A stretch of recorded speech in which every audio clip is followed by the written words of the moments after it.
Hello, hello, beautiful people, mi gente bella. Welcome to another edition of Santana Says, where we talk about everything from roadblocks to relationships, everything in between, and the overall journey of life. I am excited as always to bring you another edition of the show, another topic, another conversation, something always. But this one is taking place during Blackity Black History Month. So that is hilarious, y'all, because that is the exact way that I introduced Black History Month at school this week. So for those who remember, I have a full-time job at a local high school downtown. And we had came together. A couple of us teachers had came together. We wanted to do some Black History Month events. And I didn't plan it, y'all, but I was so excited. I got on that mic and I was doing the announcements and I literally was like, yes, so it is Blackity Black History Month. Those kids erupted. Some of them were laughing, some of them were cracking up, and honestly, most of them were just surprised. They were like, I can't believe you said that on the announcements, Miss Santana. It's hilarious. So, like, my other life is known as being Miss Santana. And Miss Santana caused an uproar, y'all, at school this week. But I'm excited. I think it's wonderful to be able to celebrate Black History Month. I think it is definitely very, very important. I do think that, ironically, it is the shortest month of the year. So there goes that. But, it's definitely a month that deserves to be celebrated. And Black accomplishments, I feel like, should be celebrated all year long. But for those who are able to see me, and even those who are listening to me, Black history or Black culture in general, interesting topic, especially for maybe someone like myself. There are probably some people listening, and just like some of the students at my school who are like, but Miss Santana, what, connection do you have to the Black culture, and are you Black? So I would like to get into that, because if y'all recall, on the first episode, I said I had wanted to dive a little bit deeper into that topic. There were many topics, actually, so we've been slowly getting through some of them. We're, been touching on them slowly but surely. But yes, being Black is the topic that I'm going to talk about today. I am Puerto Rican, so I do want to be clear. I have two Puerto Rican parents. I have one, my mother is a Puerto Rican woman, I'm talking about 100%. She literally moved here at the age of 15, straight from Puerto Rico. My father, biological father, is also a Puerto Rican man. And so, because again, I'm only saying biological father, not to, take a stab at him, but just to differentiate. Because again, I also have a stepfather who is also 100% Puerto Rican as well. So I got all this Puerto Rican family. So Puerto Rican lineage from everywhere. My mother, though, on one hand, is super, super light skinned. Well, actually, she looks white. I mean, let's just be clear. She looks white because we only have but so many races in the world. So to be clear on which one to give you a visual depiction of who she is, she would be considered white, given how light she is. My biological father, on the other hand, as well as my stepfather, both look Black. Okay, they're very Caribbean. They got their features. They definitely look Puerto Rican, at least to me. I mean, for those who are able to spot a Puerto Rican, but I mean that's hard in and of itself. So like when we're talking about what exactly does a Puerto Rican look like, what exactly does a Latino person look like, what does a Black person look like, like all of these things, it's a little difficult, I would say, because starting with the Puerto Rican heritage, I mean, well, actually, no, before we even get into that, let's talk about the difference between race and ethnicity. So Race is based on physical characteristics. It is also a social construct. People themselves made it up, okay? And they decided that we need to have these categories that are based on physical attributes, and we're going to put, racial categories. We're going to ascribe categories to that, okay? And so we have races. So now we have white, we have Black, we have... I'm not really sure that there's many other... On the racial side, it gets a little bit difficult, right? We have like... because anything else past that, I don't know. I don't even know which are much more of the other racial categories. Anyways, we know that those are the most popular. Now, when it comes to ethnicity is where we start to consider culture. Okay, so that's where we're looking at cultural background, heritage, those kind of practices. That comes more into play. So for me, whenever I am on the census or anything that collects data, I always select race-wise Black, and I always select for ethnicity Puerto Rican, or usually it's Latino. They're not really necessarily interested in whether or not I'm Puerto Rican or Dominican or anything like that. Mostly they're just trying to collect whether I am a Latino. And actually what really ends up being on the census is Hispanic. And I don't like the word Hispanic, I mean, that actually denotes Hispaniola. It's really like Spanish speaking places. So it puts more of the emphasis on the Spanish language versus Latin America. So to me, I have more of a connection to Latino because I come from a Latin, Latino place being Puerto Rico. And so I like to use that word. Hispanic, on the other hand, no. I mean, I don't there is no connection to Hispaniola that I would like to have or like to Spain or to just Spanish in general because those were the things that were imposed on the Latino culture, on the Latino place that I'm from. And so that's the thing. I almost started to say Latino country, but that's another thing, right? For those who are not aware, Puerto Rico is not its own country. It's not a country. It is a place, but it is, for me, it's absolutely a colony. So for those who are aware, a lot of us that have studied Puerto Rican history or know at least a lot about it, a lot of us actually that live over here in the continental United States tend to have a lot of different opinions than those who actually live on the island of Puerto Rico. So it's very interesting. But it's known as a colony. It is under U.S. rule. It was invaded by Europeans. It's also been under U.S. rule since about 1898. So Puerto Rico is not free. It's actually known as Estado Libre Asociado, which is like the most confusing thing on earth because it really means it's like independent associated commonwealth. It's like not even its own thing, really. And the votes in Puerto Rico, you can vote in the primary election, but your votes in the general election don't even count. And so you have to take on whatever people vote for on the continental United States, but still have to operate under the rule of whoever it is that's selected, but your voice doesn't really count, but you're under that, leadership.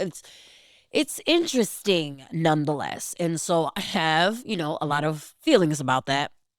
But regardless, Puerto Rico's where I'm from. And so I do love it, but that's a little bit about what it looks like. So when it comes to ethnicity, as mentioned, it does, take into account culture. And so for me, I'm very proud to be a Puerto Rican. I'm very proud to know that that's where my family came from. But when it comes to race, I always select black because the other thing is we have to look at when it comes to Puerto Ricans, the reason why Puerto Ricans look very differently. You have some that are blonde hair, blue eyed, like literally, and you have some that are they have so much melanin in their skin and they are like they have such darker tones in their skin that some of them actually look Haitian. So I've seen Puerto Ricans on every, end of the spectrum because there is a diaspora. So that's the thing. Like there are Puerto Ricans all over the world, to be honest, but they were also slaves that ended up all over the world. I mean, if we really look at slavery did not start and stop in the same place. That is not how that worked. Life itself originated in Africa. So to be honest, all of us, like the first life forms in general started there. So, and I'm someone that firmly believes that. And so, and I know that, well, and not only that I believe it, but that's what I recognize. And so I feel that for all of us, life started in Africa, but slavery absolutely originated there. And they took slaves from Africa and took them to different places all over the world. And because of that, that absolutely happened in Puerto Rico. But it wasn't just that slaves were brought to Puerto Rico, but there's also the fact that there were a lot of slaves who were escaping different areas, like Haiti, for example, and they ended up coming to Puerto Rico. Like that also occurred. So either way, slaves made their way to Puerto Rico. I mean, that's one thing. So you do have Puerto Ricans who absolutely have African ancestry, no doubt, no doubt about it.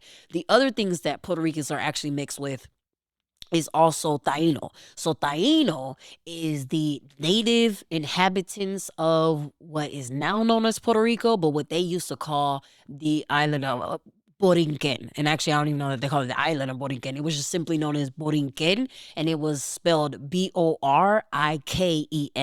And so now we have adopted that, and a lot of Puerto Ricans will call themselves Boricua, which is a nod to that. So it's a nod to that indigenous language that was used by the Tainos. For those who also got to see the tattoo I actually have a Taino son tattooed on me now. Thanks to Alicia. Shout out to her. Alicia Vasquez Tattoos, also artist extraordinaire. But so I have a tattoo now there, and that is actually one of the Taino symbols. And so it meant a lot to me to be able to have that and have that nod to that, but also that connection to that, because I don't ever feel like we should ever forget about our indigenous roots, we all have them. Like we all originated from somewhere at some point. And so I don't think that that should ever be erased or something that's not discussed. And so that is another part of Puerto Ricans is the Taino. Then there's also the fact that Puerto Ricans are also part Spaniard. And so that happened because we have good old people like Christopher Columbus, who was really lost most of the time. I mean, this man got credit for stumbling on upon a place, not really discovering it. That's the crazy part. He really just was trying to, I'm pretty sure it was a gold conquest. I know he was trying to find gold. He was trying to find treasure. He was trying to find things that he could go back to Spain and brag about. Okay, because they had sent him on this quest. They funded it, and he was supposed to go out, find what he could, and bring it on back. And so he did that, but as a lot of us know now, he found a place that was already inhabited. It's not like he found this place that, oh, I found this land, no one lives here. Let's see what's there. No, you found the land, people already live there, and you said, okay, that's cool, I'm gonna still infiltrate. That's beyond me, but and so of course I love when now that we have, instead of having Christopher Columbus Day, we have things like native, well, I mean, I'm sorry, more like Indigenous Peoples Day is what I've seen a lot of it known as. Maybe Native American Day. I'm not, but I think mostly what I've heard is Indigenous. And anything like that, and any stand against Christopher Columbus Day is one that I support, because I do not want to celebrate someone who came to a place, saw that there were other people there, and not only still infiltrated, but this man killed people off. Okay, he like brought in smallpox, like literally killed like a lot of individuals, like massacred them. There are like now Native Americans live, on reservations, like as a result of massacres that have occurred. Like that is just not, no part of that is okay. Like no part of it is okay. And also, I love too, I'm actually one of the people who are very much a fan of the Cleveland Guardians, our baseball team, now having a new name, because when they were called the Cleveland Indians, yes, I definitely think that it was a slap in the face to Native Americans, because a well, literally the logo was known as Chief Wahoo. First of all, that was already a slap in the face to those who actually are of native heritage. And so we were literally depicting it in a funny way. And so like Chief Wahoo, like there was just like, we were literally making a mockery of something that is very prideful to other people and is part of their heritage and is part of their culture. And we were saying, let's make fun of it and make it into a cartoon. Not okay. The other thing is, by being known as the Cleveland Indians, we were also celebrating the mistake he made, because Christopher Columbus was not in India. He did not discover Indians. He discovered Native Americans, but we're celebrating that by having our baseball team known as that. So I know that a lot of people had a lot of, big connection to that, but I was one that was always for the name being changed. I mean, would I have chosen the Guardians? I'm not sure, but at the same time, that's pretty cool, because at least it talks about those Guardian statues that we have. Like, it's a Cleveland staple. So I think if we were going to change it to anything, we changed it to something that celebrates more of Cleveland, versus making a mockery of others. Yes, I stand for that. I would like to say that, yep, I put my stamp of approval on that decision. But with that being said, yes. So there were definitely Spaniards, thanks to individuals like Christopher Columbus himself, who invaded Puerto Rico. And so they came over and they did the same thing. They definitely killed off a lot of people there. There was a lot of rape that happened. So again, I mean, y'all know I'm all about the violence prevention and I'm all about bringing awareness to these issues. There was definitely a lot of violence that occurred over the course of slavery. And also, slavery is not, like I said, over. There are modern day forms of slavery that still exist. And also, slavery will continue to exist for as long as we have a prison system. And that is because there is a, school to prison pipeline that exists. And for those who are not aware, that's also something. So I feel like on this show, we're going to talk about a little bit of everything today, y'all. But that is also something that definitely exists. Unfortunately, there are a lot of people who profit off our prison system. And so they do it brings them a lot of profit, and there's a lot of value in seeing people end up in jail. But who do we see that is disproportionately in jail and in prisons are people of color. And so, especially Black people. And so I know we use the term of color, and I've actually had some debates with certain individuals about whether or not they like using the word term of color. I do, as I mentioned, I absolutely love using it because, I want to be all encompassing though, because I know there are some people that don't immediately use Black. Like for Native Americans, I know for them, they aren't necessarily going to They might not ascribe to that. They might, and so they have that option. But again, we have Asian Americans. We have, well, Asians in general, not just the ones that are here that are Asian Americans, but just Asians. There are other ethnicities, there are other identities. And so when we say people of color, we are, at the end of the day, talking about anyone who is not white at the end of the day. And we do live in a country where white is the superior race. That's what has been taught to us. That is what we've been shown. And it's what is continuously validated by our society. Okay, we see it in the media. We're constantly seeing that. But then we see it in all the messages that we hear. I mean, literally, when we're seeing people of color, but especially Black people, being murdered, at the alarming rates that we're seeing by police officers nonetheless, and we're, people who are meant to protect us, yes, that is absolutely an issue. And it's definitely going to send a clear message that if you are not white, you do not get the same level of protection as other people. Your life does not have the same value as other people, and you are dispensable. Like, that is an incredible message to send to an entire population, in this country, when it's supposed to be that all of us have access to liberty, and, we all should be able to exercise the same freedoms and all of those things. That sounds really nice, and I know those were, ideals that were brought up in the Declaration of Independence and the Constitution, all of those great things. But we know that that is, for a lot of us that study this, we know that that is not true. But also, you don't have to study it. Unfortunately, it's out there. It is very much, it permeates in our society. We have seen it spread in a very loud message to many individuals. And so unfortunately we'll see that, play out. And so that also absolutely happened with Puerto Ricans also. And so what I was saying is that, Christopher Columbus came over and Spaniards in general came over, but there was a lot of rape occurred, a lot of different mixes. And so you had individuals from African ancestry that were on the island of Puerto Rico. You had Tainos who were already on Puerto Rico's island before anybody got there. They were the native indigenous members of that island before it even became known as Puerto Rico, which is Puerto Rico, which really just translates to rich port. And so in English, it translates to rich port. So people knew that it had riches, and they came and invaded. And so that's part of why that occurred. But you have the Tainos, and then you got that mixture of Spaniard. So Spanish, I mean, I love being bilingual, and I love being able to use that language, but it is not the native language of Puerto Rico. It's not. And so it's not the native language of a lot of Latinos. And so, as those who might have heard before, I mentioned, I actually remember going on a study abroad trip when I was in college, and I actually went to Mexico, and I learned there, I was hearing some native languages and they sounded African. And I was like, well, no, that makes sense to me, because again, that is where life started. So how interesting is that is the language I'm hearing when, from these individuals who now speak Spanish so broadly, and that is what they use. I know that Spanish is still a source of pride, for a lot of individuals. So, and I'm glad that I happen to know Spanish and I'm able to communicate with others in Spanish. But I am simply saying that, ironically, for those who are not aware, it's not the indigenous language, however, and it should also be the marker of how Latino a person is, because that's the other thing that happens. I have heard a lot of arguments in the Latino community of how Latino is a person if they don't know Spanish. And it's like, and I've actually heard individuals themselves feel like they are less Latino because they don't know Spanish, as if that should be the only thing that, makes you a Latino. No, I mean, if you care about the culture, if you, carry it within you, and, you celebrate that, that should be enough.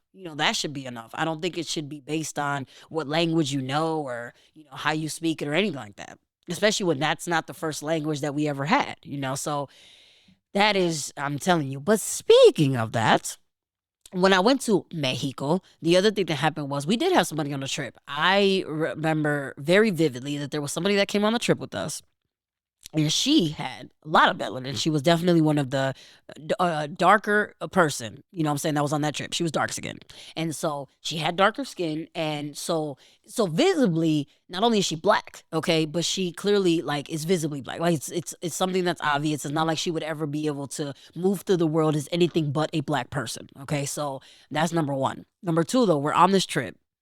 And I remember being surrounded by a lot of people, and they shook our hands. And I remember that they specifically chose to skip over this student that was with me. They shook everyone's hand, did not shake this student's hand. And I remember being livid because I have up until this point been very proud to know I was still figuring things out about myself. Do not get me wrong. I wasn't like confidently saying that I was black. I was actually still trying to figure out who am I and like, what am I even allowed to say that I am? All I knew right now is Puerto Rican for sure. You know what I mean? I was still trying to figure out what does that mean? Because at the time I didn't know all these things that I am now communicating with you. I didn't know my history. And so that's the thing. Of course, it's hard to know your identity if you don't know your history. And so me still putting all that together, I still wasn't aware. However, I saw that play out and I remember thinking, wow, why is a Latino, like these people are people of color here? Why are they anti-black? Why are they specifically showing this hostility towards someone who's also a person of color? Like whether or not you feel that, we're all black or anything like that, this is still a fellow person of color. Like we should at least be united in that, right? No, I did not see that. And that was so fascinating to me. And it wasn't the last time. I think it might have been one of the first times I saw it, but it wasn't the last. And I remember being so like honestly disgusted by it because I'm just like, I think that we could do so much more together, right? And be united. And I can tell you that as a Puerto Rican, and knowing that there are Puerto Ricans that present as white, and not just that, but they move through the world as white people. And then I know that there are many Latinos, Puerto Ricans included, who are black people. Some of them don't like to say that. I do, but I know there are many that don't. But also, more importantly, there are some that are very anti-black. So not only do they not, they want no parts with having a connection to being black, but they also purposely, show hostility towards the black community, and they are causing harm in the process. I mean, quite frankly. And so I have absolutely seen that play out. And yes, it's been incredibly sad. Like I said, it's also fascinating, to know that that exists, but it's super disheartening at the end of the day. I definitely don't think that it's helping us in any way, shape, or form to do that. And so, like, when it comes to Puerto Ricans, obviously I know the most about that, being that I am a member of that, of Puerto Rico. My family literally comes from there. It's especially disheartening to me to see that racism that exists, because that's what it is. I mean, if we're going to be anti-black, right, and we're going to show hostility towards any other population, be it black or anyone else, we are being racist. And I think that I would, I want to be amongst the people saying that, yeah, I think that's an issue. I think that there are many Latinos who unfortunately show racism, that there are many Latinos who are anti-black. And I think it's sad because not only because of the missed opportunity for the unity, but because we have faced a lot of discrimination ourselves. What do we look like being racist towards others when we aren't in a good place? Puerto Rico's not in a good place. Puerto Rico, as I just mentioned, is a colony. It is currently under U.S. rule. The United States of America has not recognized or taken on the Puerto Rico as a state. They would have to forgive the debt that Puerto Rico has in order for them to take them in as a state. And then even still, all it would also do is cause the United States to have even more control over Puerto Rico than they do now. So that's the other thing. There's two sides to that. One, they would have to forgive the debt, but then they would also be able to have more control. And you have Puerto Ricans who are literally split on that. Again, for me, the same way I feel about violence, the same way I feel about abuse and all of those other topics that I touch on this show is the same way I feel about Puerto Rican independence. I think Puerto Rico should be its own country. It should be able to make its own decisions and not be ruled by another country, which hasn't historically been the best country, which hasn't done right by a lot of populations. I don't think that should be the case. I think they should be able to do their own things. And I think what's ironically tragic is that there are a lot of Puerto Ricans, however, that feel that they would not be able to survive without the help of the United States, not knowing that the United States has also caused a lot of the debt that they have. There is a current act in Puerto Rico known as the Jones Act. It's known as the Jones Act, but it's actually part of a law. So it's actually a law where things that are imported to the island, even though things have to be imported, when you're on an island, I mean, a lot of things do have to come in. They have to get brought in unless you grow it yourself, which there are a lot of things that are grown by individuals in Puerto Rico, but not everything. And so some things are brought in. Those things have to be taxed. There are fees that are imposed. So it ends up costing Puerto Ricans so much more, sometimes like up to 20% more than they would normally pay for those items, because they are taxed when they are brought in. And so that is for to help corporations. And so it's really that it's not benefiting Puerto Rico at all that this is happening, but it is something that was done by the United States to benefit the United States as well as all the corporations within the United States. And so it's just, it all like goes back to one another. But as a result, it has caused Puerto Rico to inherit an incredible amount of debt. They now have so much debt that, they're never going to be able to pay off on their own. Like, they would absolutely need assistance with it, but that's where United States gets to keep them where they want them. Like, they have too much debt to be on their own, but it's the United States that brought the debt onto them, and they're the ones not helping them to get out of it. Insane to me. That's also why it was insane to me that when we had President Trump in office and there was a hurricane that happened, and the fact that Puerto Rico is currently a U.S. territory, it should be assisted by the United States. So when President Trump said, well, I'm not going to help, he got on national television and threw paper towels and said, well, that's my help to Puerto Rico. How was that not a slap in the face to Puerto Rico? It's an incredible way to say, well, I don't care. I mean, y'all go figure it out. Y'all got this. So it was an incredible way to say that. But again, there are people in Puerto Rico who have faced all of this, who have gone through all of these things, and still choose to show racism towards other populations who have also faced discrimination as well. That is why I think it's incredibly disheartening. There have also been tons of massacres that have actually occurred on Puerto Rico's island. I mean, you've had the Ponce Massacre, you've had experiments on people that have caused them to have cancer. I mean, there was literally in Vieques, there was these tests that were done, military tests. I mean, all of this is, it's not readily available, but all these things can be looked up. And so there were tests that were actually run there that unfortunately the effects and all the things the pollutants that it provided and the effects that it's had on people, some people are still suffering from the illnesses of that, like now. And some people have died because of what has happened, but also other people were actually killed. So like I said, at that massacre that I'm mentioning, no, people were killed, by police officers. They were, for protesting, for wanting to be independent. Like there have been so many actions done to get Puerto Rico to where they will no longer ask to be independent. There have been many measures taken to where it's like, no, we don't want you to say that you are going to be independent. We need you to know that we have complete control over you, and our only intention is to maintain that. We have no intention of breaking that. That is what a lot of these actions that were taken, that was the message that was clear to them, and so that was being sent to them. And again, with Black people, we know that has absolutely happened. I mean, slavery in and of itself is something, first of all, that didn't happen incredibly long. I mean, it's been some time since the start of slavery, because like I said, we still have other things current, but we know about it. Like it occurred, people have seen racist measures within their own lifetimes. Like Martin Luther King Jr. was alive around the time my mother was alive. So it's not like we're so removed from these things. Like it's incredible. Like, no, she knew about it. Like I remember her telling me during her childhood where she saw the segregated water fountains and all of those things. So like, I know we have more freedoms, but it's like, it doesn't mean that we're so removed from what has just happened. And it doesn't mean that we don't get to see the discrimination play out in other ways. I mean, it may not be as obvious as it was back in the day with the segregated water fountains and buses and all those things, but it still exists. It is still here.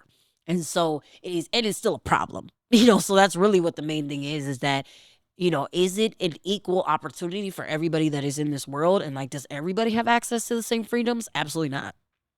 And so that is where I think it becomes a problem. But also, not only was there slavery that happened, but there have been like the Tuskegee experiment. There have been tons of tests and experiments run on, in this case, Black people that caused them to die, that caused them to lose their lives, and caused a lot of them to be infertile too. That's something that happened to Black people, but also to Puerto Ricans. So I know of another experiment that also occurred that caused a lot of women to be infertile, and so literally not to have children, like a right that they should have always been able to have, but unfortunately did occur. So there's been a lot that's happened.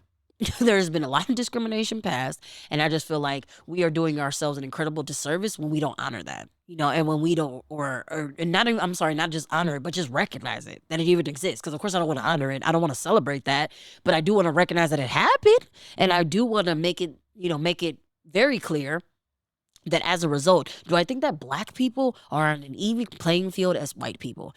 Do I think that? Absolutely not. Do I also, with the things that I know, not only about slavery and how from the beginning of time, we set it up to where black people were already behind white people by saying that they, mattered less and that they needed to be in prison and owned by others. Because let's not forget that what slavery meant was that there were human beings who were owned by others. That is, I mean, how else do we tell people that they have no value by not even allowing them to have any type of freedom? Not even allowing them to live their own lives the way they want to by imprisoning them in that way, literally. And then, of course, from what we know, slaves were absolutely abused, like in many ways. I mean, they weren't told, like, hey, I own you, so you have to listen to everything I say. No, I'm also going to make sure you listen to everything I say because I'm going to beat you so badly if you don't. Or I'm going to hurt your family if you don't. I'm also going to make you feel pain if you don't. So, I mean, I'm going to humiliate you. So it's just, that's always been a thing. But then, I mean, that's what happened with slavery. It's not always had been a thing. But what I'm saying is that that's what was, unfortunately, the thoughts that occurred, when that happened. Those were the thoughts that were imposed with that taking place. But also from, a long time, there has been a lot of measures taken to dehumanize black people. I mean, to be honest, like that is just basically what we've done. We have said that black people are comparable to animals. I have heard that. I mean, I know that I've heard it. I know that others have heard it, but also I don't think that we sometimes pause enough and realize how incredibly hurtful that is for any human population to be compared to an animal. That's never okay. But it's happened, and it's happened in our lifetimes, and we've heard it, and it's not okay to do that. But white supremacy allows, well, we're said that white is a superior race. We are saying that, you know, we're perpetuating and we're validating that it is okay to say that, when I compare black people to other things or that they have less value, it's because I'm trying to let you know that, whites are better and, and that they have more value and that they deserve more when we know that's not the case. But if I do think it's like spread these messages where, black people aren't even really humans. They're really comparable to animals and they don't have any rights. Like it makes it easier to digest that. And for a lot of people, they have believed it. And there are people still passing that on to their families. Racism isn't something that we accidentally inherit. It's something we learn. It is absolutely something that is learned. So it's definitely based on the conversations people are having with others. It's absolutely based on things that are being taught. And it's absolutely that something that people then take on. They're able to, they hear those things and they take that on, and then their beliefs are formed from that. And so it's definitely not something that we don't just all wake up racist. That's just not how that works. It absolutely has to be something that's ingrained, and then and talked about and validated and then permeated. And I could see if it wasn't still an issue. But again, racism absolutely is alive and well. It's thriving in today's society. And it became very apparent during the Trump era. And unfortunately, Trump's still around. I mean, I'm still hearing the conversations about him wanting to run again. So clearly, he's alive and well. But also, his presidency gave people a platform for a lot of people who were racist to come out the woodworks and show themselves and reveal that they were these people that were racist, but that they feel protected now, and that they're able and encouraged to be able to show, who they are and the beliefs that they had. So it's been an incredible journey, because of that. But definitely that is what's happened. I mean, we also have had, blackface, for those who don't know what that is. I mean, blackface is when individuals will literally dress up, like they would paint their faces black to literally make fun of black people, but also the main thing is that they were using a black face as a costume. I mean, to be clear. So they were, by doing that, they're literally making an incredible mockery, much like the Chief Wahoo logo. They were making a mockery of a culture, of a heritage, of an identity, and, making it okay to laugh at. That this is something that's okay to be laughed at, and it's okay for it to be a performance.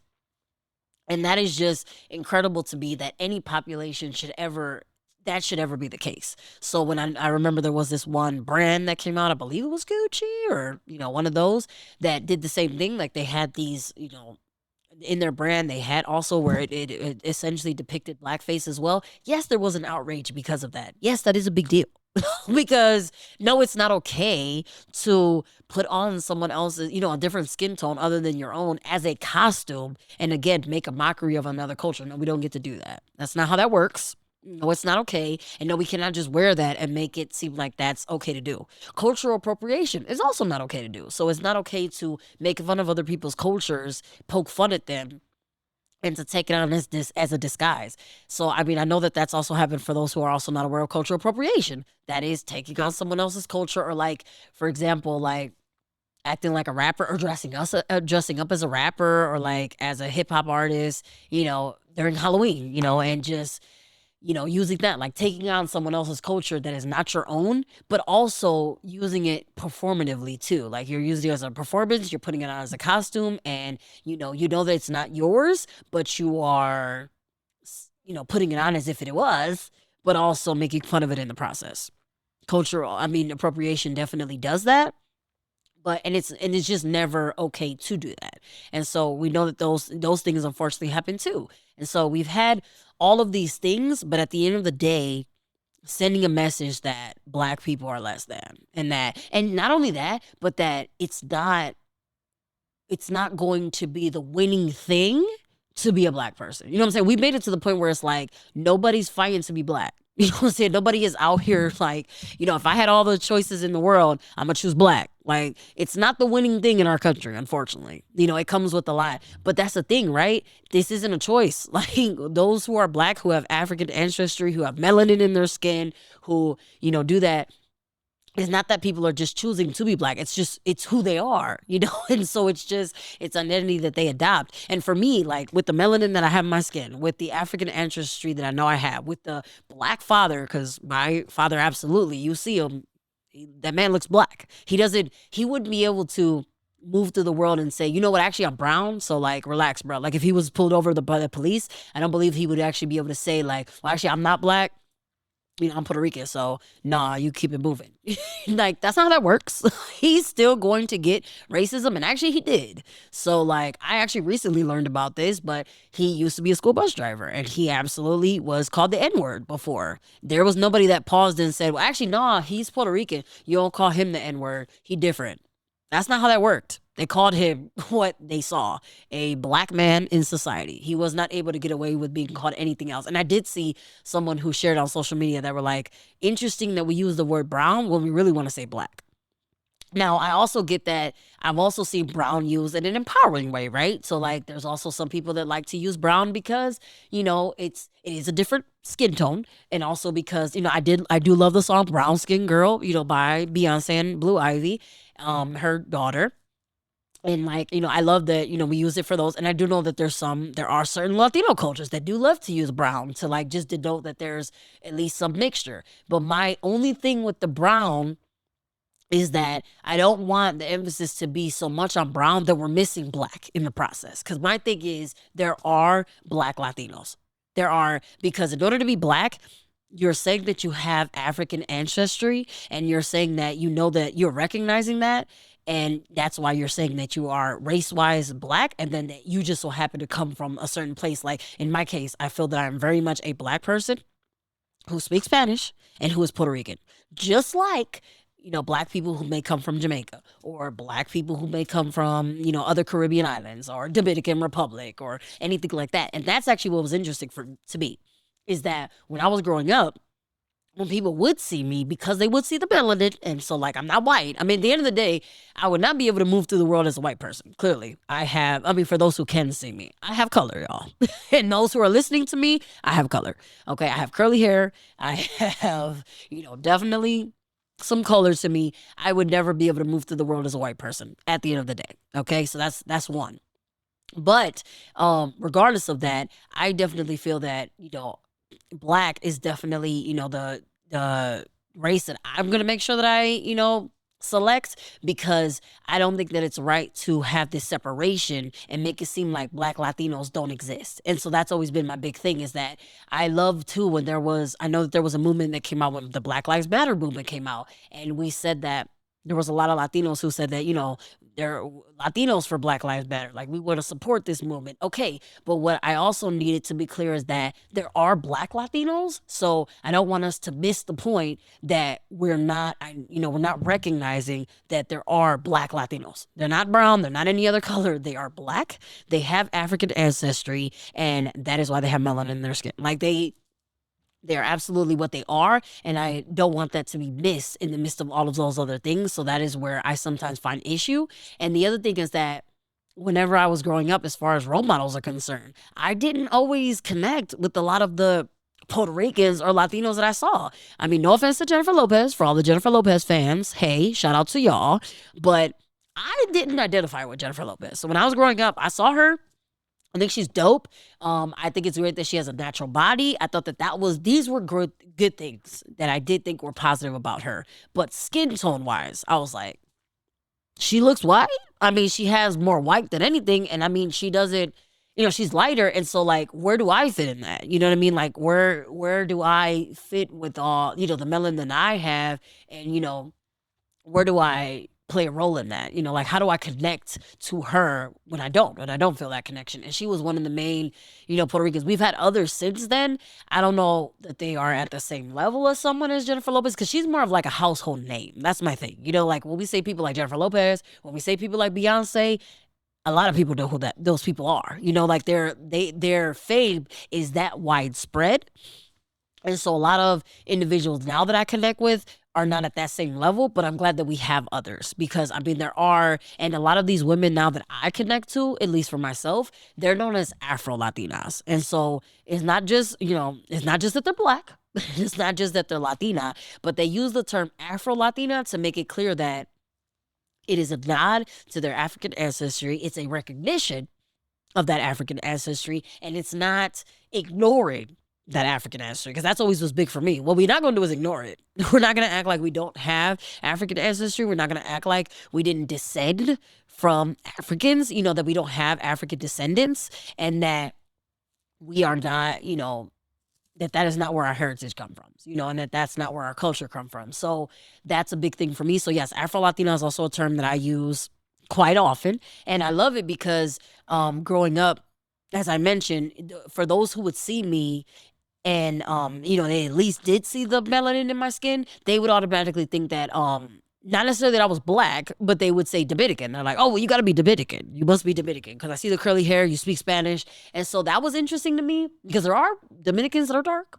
There are Dominicans that they have melanin in their skin, but they're not the only ones that have it. And so it was interesting that it was like, that was what was acceptable. Like, okay, I get that you're like Latina, so like, I'm not going to jump to saying that you're a Black Latina, but I am okay with saying that you're Dominican, because that is the connection I've made, that like most of the ones that do have color, they're the Latinos that have color, they're mostly Dominican. And so I was very glad to know that, once I learned more, like, well, I'm sorry, I hate to challenge you, but no, there are other Latinos who also have color in their skins, who are Black and who are not just Dominican. Like, those aren't the only ones. But I also know that there are a lot of Dominicans who feel that, ironically enough, a lot of times they're easily more accepted as Latinos, but not as Black people. So that's also been interesting, right? That I've seen that. I've also seen all of those dichotomy, all of those things play out, that like Dominicans can be accepted as Latinos, but not as Black people. And that, in my case, I can be accepted as, someone that has melanin in her skin, but it must mean that I'm Dominican and not Puerto Rican, because for a lot of people, they don't know that Puerto Ricans are able to have that. Like, well, I thought a lot of the Puerto Ricans were more lighter than you, or like they look this way because that's what I saw in the media. It's just, I feel like we need to challenge all of those things, because at the end of the day, Black people exist all over the world because slavery took them all over the world. Like the slave ships, they went to all different type of places. They came from Africa, but they went all over the world. And so you have people from African ancestry that ended up in all these different places. And so I just feel like we need to, recognize that as the big part of our history, and it should be part of the education that we provide and the awareness that we are building and spreading. And so that is another thing that I have issue with. This year, we witnessed the fact that, I believe it was in Florida especially, but we witnessed the fact that they are trying to eliminate or have, I'm sorry, they are taking away Black history from curriculums in schools. And not only that, even prior to that, we have had certain books that have been banned on Black history. How what an incredible world to be living in, where we are supposed to be free, able to access whatever information, yet we have said that no, we're going to go ahead and cut off access to certain books, and we are going to eliminate certain elements from curriculum for whatever reason it was. I believe it was because it wasn't part of the education, or I think the argument might be that it wasn't shouldn't be there. It's not challenging. It should be what is learned, or whatever it was. I mean, because that's part of my thing, that those arguments are so ridiculous that it's always hard for me to remember exactly what they said, because I'm like, well, either way, I don't agree. So whatever it was, but at the end of the day, what it also ignores is that, so we are saying that Black history is not American history. Those things are not intertwined. That's the message we're sending. How isn't it? How isn't it? Like, America, the United States of America itself is a melting pot. It is made up of so many different types of people from so many different places, all of these immigrants, and some of them were brought here forcefully. I mean, let's just be clear, they definitely were. But we, in order to really paint the story of our history, we're going to go ahead and ignore that part, eliminate that, and talk about what? European ancestry instead, and make it seem like that's the only thing that needs to be taught? Absolutely not. I don't want to live in a world like that. And not only that, but we're literally ignoring the populations of the students that are there and telling them that we don't see you, we're not going to talk about you, and we're going to ignore how you got here in the first place, by doing that. No, I don't think that we should ever do that. I think that if we're going to treat history in the schools, if we're going to educate our students, they deserve to get that full education. Like, they should absolutely get that in all parts, with all elements, and they should be seen. I mean, students should never go to a school where they feel like they're not seen at all. I mean, because, wow, we celebrate Martin Luther King. We celebrate Martin Luther King Jr. so much. And, he gets, sometimes his history, I feel like, has been so watered down to where it's just like, we share a quote from Martin Luther King Jr. We doing all the work. Like, that's it. You know what I'm saying? As long as I put my little quote on my wall, or I say a little something about Martin Luther King, nod to him. And actually, the man who was fighting for the curriculum to be taken away, he had just shared a quote from Martin Luther King Jr. on his page. Forget his name, but y'all know. And so, but he did that. He literally shared a Martin Luther King Jr. quote, and then literally in the same breath took away Black history from the AP curriculum. But okay. And so, and curriculum in general, like I said, the fact that it was being taken from any curriculum, issue. But so that happens. And so we're celebrating Martin Luther King Jr., for his accomplishments, part of which allows segregation in schools to end. And so now we finally have students able to go to school. And so they're able to go to school with white students. We're able to have integration. We're able to have all this stuff. We have all these victories take place, yet we say that they're in the schools now, but we're not going to teach them everything. We're not going to teach them all the history. We're going to, make it known. And then they see it. They see it perpetrated. The fact that we have had white after white after white presidents, we see that in leadership. We see that in Congress. We're still having first Black this, first Black that. The fact that we're still having that, like, I just saw a first Black NASCAR, woman in the NASCAR, like, to be part of the pit crew. I'm glad we're having that, right? And we're going to celebrate that every single time, every time a Black person wins. And every time a Black person gets there first. But it's the fact that we're still having those. That's an issue. That means that white people have occupied these positions well before anybody of any color has done that. I'm getting so excited I keep hitting the mic. Sorry, y'all. But I'm just, that's an issue. And I just feel like, we have definitely, we got to recognize that is a problem. But, and that the reason why that is a thing is because of white supremacy, and also patriarchy. So we definitely have made it to where white is known as a superior race, but also that white men are also the people more equipped to be leaders. And so it has become increasingly difficult for women of color to be able to advance in our world, especially Black women. And so, as I mentioned on the last episode, that became very apparent in the R. Kelly documentary. It is something that I have absolutely encountered myself as a person who, again, whether you want to go ahead and categorize me as a woman of color, Latina, but again, I call myself black. Like, I don't get to deny the blackness that I have, and I'm not interested in doing that. I'm not interested in doing that. And I do happen to also have black children who are not just black because of me, but they're also black because of their father. And I want them to be proud to be black, but in every way. I don't want them to only know that they're black, again, just from their father's side, but also know that they're black from my side, that there are black Puerto Ricans, there are black Latinos, and that because of that, you black either way. You're black either way, but you should be proud of that either way. In a world that tells you that that you shouldn't be proud of who you are, I want you to do exactly that. I want you to move through this world as proud as you can be of who you are and the value that you bring, and never feel that you are less than, even though society tries to tell you that. No, I don't want my girls to ever feel like that. And they are also women. And so, like I said, there's that intersectionality playing out again. They are going to have it hard in some respects because women are often seen as caretakers. They're not meant to break through certain fields like technology. They're not, you don't automatically associate women with scientists and things like that, but they do deserve to be that. They do deserve to do that. And I just want them to know, no, like the possibilities are endless and you are allowed to do whatever you want to do. But not just them. I mean, I do know that, speaking to my black males as well, like, it's not easy being a black man in society. Rest in peace to Tyree Nichols. Like, literally, and also the countless. I mean, hello, there's been so many individuals that have been killed at the hands of police and in general. So to be a black person in society, I know it's not easy. Definitely to be a black man, no less. I mean, so don't get me wrong, as a woman, I don't want to ever make it seem like I'm not going to celebrate the black man and everything that he does, or fail to recognize all the obstacles that black men face. I definitely don't want to make that clear. I just wanted to say, to my fellow women that I see you, but to my black men, I celebrate you.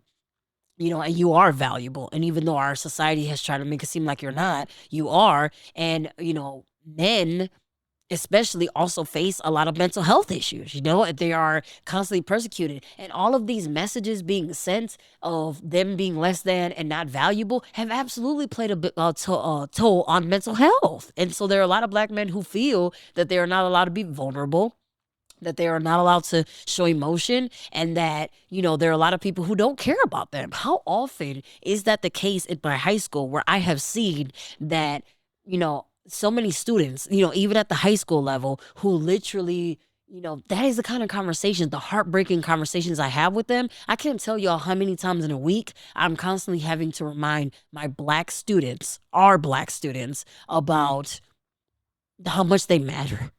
And that, like, I'm sorry that you've been told all these messages that, make it seem like people don't care about you, but you do matter. You are a good person. You are valuable. I have to do that on a regular basis. And sometimes I'm the first person who's told them that their entire life. That should never be the case. Like, I feel like we should always be, putting more life into others, but we should never make people feel like that to where they don't matter at all. But then it's so unfortunate when that's the message they're hearing at home, but it's also the message that society gives them and the media too, when they're saying that, black people are so dangerous and they're the threat, when it's really like, no, I mean, black people are actually the most persecuted and they're the most targeted. No, they're not the biggest threat. But thank you for recognizing that there's so much value that you find me threatening. So, appreciate that. So, with that being said, I definitely think that, once again, happy Blackity Black History Month, because we're going to be extra proud to be black this month. But I definitely think that black culture should be celebrated each and every month. And it should always be a topic of conversation. And it's definitely going to be one that I always push, just like all of the other topics that we talk about on this show. So as y'all can see, that's why I started the podcast. I could talk all day about this topic, but I do want to end mostly by saying that, with that being said, I am so happy that it is Black History Month. There is a docuseries currently on Hulu, 1619, that actually, talks about Black history. Beyonce, she done announced her tour during Black History Month, and that's debatable. Some people feel some type of way about the fact that she did that and the fact that she did it during tax season. But either way, we gonna shout out her because she is incredible. And, she ain't got the Bay High for nothing. You know what I'm saying? Like, she ain't got all those fans for no reason. The woman works hard. And, there are a lot of, Black individuals who have contributed amazing things to our society.